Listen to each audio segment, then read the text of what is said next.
আতঙ্কের 7 minute. Rover কিউরিওসিটির মঙ্গলে অবতরণের শেষ কয়েক মিনিটকে এভাবেই ব্যাখ্যা করছেন জ্যোতির্বিজ্ঞানীরা। হিসেব মিলে গেলে আতঙ্ক পাল্টে যেতে পারে ঝলমলে ভবিষ্যতে। 26শে নভেম্বর 2011-এ মাধ্যাকর্ষণের সীমা ছাড়িয়ে মঙ্গলের উদ্দেশ্যে পাড়ি জমায় রোভার। এর আগে মঙ্গলের উদ্দেশ্যে পাড়ি জমানো 44টি অভিযানের 1/3 ব্যর্থ হয়েছে।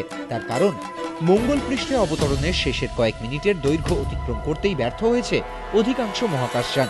সোমবার ভারতীয় সময় সকাল 11টা 1 মিনিটে বৈজ্ঞানিকরা বুঝতে পারবেন ঠিক 14 মিনিট আগে সফল অবতরণ করেছে কিনা কিউরিওসিটি।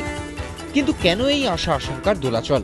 কারণ হিসেবে বৈজ্ঞানিকরা বলছেন, মঙ্গল পৃষ্ঠে অবতরণের শেষের 7 মিনিটই ভয়ঙ্কর, আতঙ্কের।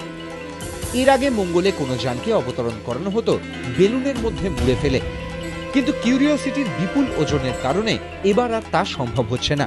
ফলে যন্ত্রের সুনিপুণ ব্যবহারে আর নিখুঁত অঙ্কের হিসেবেই এই মহাকাশযানের অবতরণ ঘটাবেন বিজ্ঞানীরা।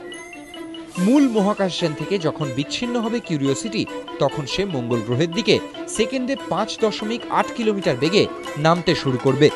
সেই সময় কিউরিওসিটির সঙ্গে লাগানো তাপ নিরোধক বর্মযানের গতিবেগ নিয়ন্ত্রণে সাহায্য করবে। তখন এর গতি হবে সেকেন্ডে 470 মিটার।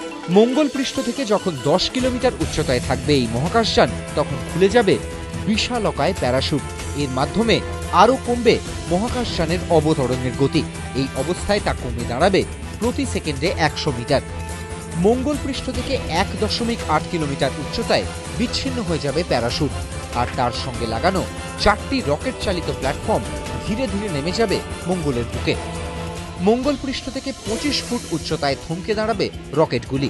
তারপরই স্কাই ক্রেন দ্বারা নিয়ন্ত্রিত হয়ে অতি ধীর গতিতে বাকি দূরত্ব অতিক্রম করবে কিউরিওসিটি। মঙ্গল পৃষ্ঠ স্পর্শ করার সঙ্গে সঙ্গে রকেট চালিত প্ল্যাটফর্ম বিচ্ছিন্ন হয়ে আছড়ে পড়বে বহু দূরে।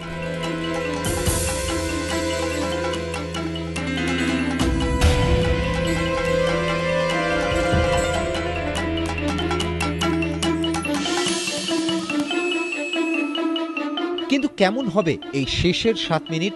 বিজ্ঞানীদের অঙ্কের হিসেব মতোই চলবে কি সবকিছু?